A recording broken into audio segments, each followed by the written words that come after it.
Hello student, आज आप लोग हिंदी फर्स्ट में पहला पाठ पढ़ेंगे उठो धरा के अमर सपूतों, और जिसके लेखक हैं श्री द्वारिका प्रसाद महेश्वरी। द्वारिका प्रसाद महेश्वरी के बारे में पढ़ने से पहले इनके बारे में जान लेते हैं। द्वारिका प्रसाद महेश्वरी का जन्म आगरा के रोहता गांव में 1 दिसंबर 1916 को हुआ था। शिक्षा व कविता को समर्पित द्वारिका प्रसाद का जीवन बहुत ही चित्ताकर्षक और रोचक है। इनके 6 काव्य हैं, 2 खंड काव्य, 26 बाल साहित्य की पुस्तकें, 3 कथा संग्रह, 5 पुस्तकें, 9 साक्षरों के लिए 3 शिक्षा पुस्तकें और ग्रंथावली 3 भागों में प्रकाशित हुई है। हम सब सुमन एक उपवन के वीर तुम बढ़े चलो, चंदा मामा इतने ऊंचे उठो आदि इनकी प्रचलित कविताएं हैं। इनकी मृत्यु 29 अगस्त 1998 में हुआ था। द्वारिका प्रसाद की एक कविता पढ़ने से पहले यह कविता के बारे में जानते हैं।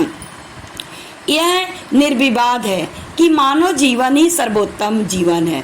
मानव जीवन की उत्तमता शारीरिक अथवा आर्थिक उन्नति से नहीं और चारित्रिक उन्नति से होती है। चारित्रिक उन्नतिशील मनुष्य ही सच्चे गौरव को प्राप्त कर सकता है। उसी का जीवन सर्वांग परिपूर्ण एवं प्रशंसनीय कहा जाता है। इसलिए मनुष्य को अपना जीवन उन्नत बनाने के लिए चारित्रिक उन्नति का संपादन करना चाहिए। जो ऐसा करता है उसी का जीवन सार्थक है। अतीत में जिनके जीवन सार्थक बन पड़े हैं उन्होंने भी इसी मंत्र का अनुशीलन किया था।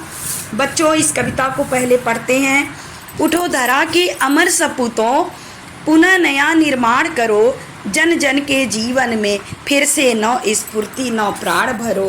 धरा के का अर्थ होता है बच्चों पृथ्वी, और निर्माण का अर्थ होता है रचना, और स्फूर्ति का अर्थ होता है चेतना, जोश, उमंग भर दो। नया प्रातः नई बात, नई किरण है ज्योति नई। ज्योति का अर्थ होता है बच्चों प्रकाश। नई उमंगे नई तरंगे, नई आस सांस नई। युग युग के मुरझे सुमनों में, मुरझे का अर्थ होता है गुमनाना, जिनकी मुस्कान लुप्त हो गई हो। नई मुस्कान भरो, उठो धरा के अमर सपूतों, पुनः नया निर्माण करो। डाल डाल पर बैठ बिहक कुछ, नए स्वर में गाते हैं। गुन गुन गुन गुन करते भौरे, मस्त हुए मडराते हैं। नवयुग की नूतन बीड़ा में नया राग नौ गान भरो। उठो धरा के अमर सपूतों, पुनः नया निर्माण करो। कली कली खिल रही इधर, वह फूल फूल मुस्कुराया है। धरती माँ की आज हो रही है नई सुनहरी काया है। काया का अर्थ होता है बच्चों शरीर। नूतन मंगलमयी ध्वनियों से, मंगलमयी का अर्थ होता है शुभ ऊर्जा का संचार करने वाला। गुंजित जग उद्धान करो। जग उद्धान का अर्थ होता है बच्चों जीवन रूपी बगिया। आवाहन करो, आमंत्रित करो। बच्चों, इसका अर्थ होता है आवाहन करो का अर्थ आमंत्रित करो। अब बच्चों इसका अर्थ देखते हैं हम।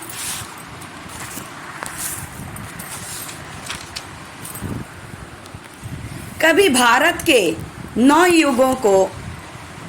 युगों से देश के निर्माण की बात करते हुए कहते हैं कि उत्साहहीन लोगों के जीवन में नई चेतना, न उत्साह, न प्राण भर दो। नया सवेरा नई बात है, नई किरण है से तात्पर्य है कि आज़ादी प्राप्त हो गई है। सबके मन में नया उत्साह, नई प्रेरणाएं, नई आशाएं हैं। आज़ादी में सांस भी नई प्रतीत हो रही है। गुलामी के कारण मुरझाए मनों में आज़ादी की नई मुस्कुराहट भर दो। कभी नवयुगों से कहते हैं कि स्वतंत्रता प्राप्त होने से प्रत्येक व्यक्ति प्रसन्न हो रहा है। पूरा समाज प्रसन्नता से मुस्कुरा रहा है।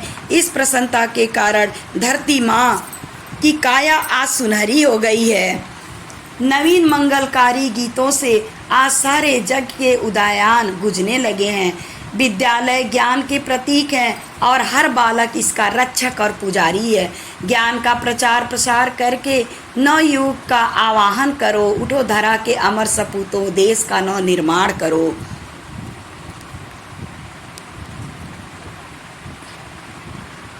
थैंक यू बच्चों।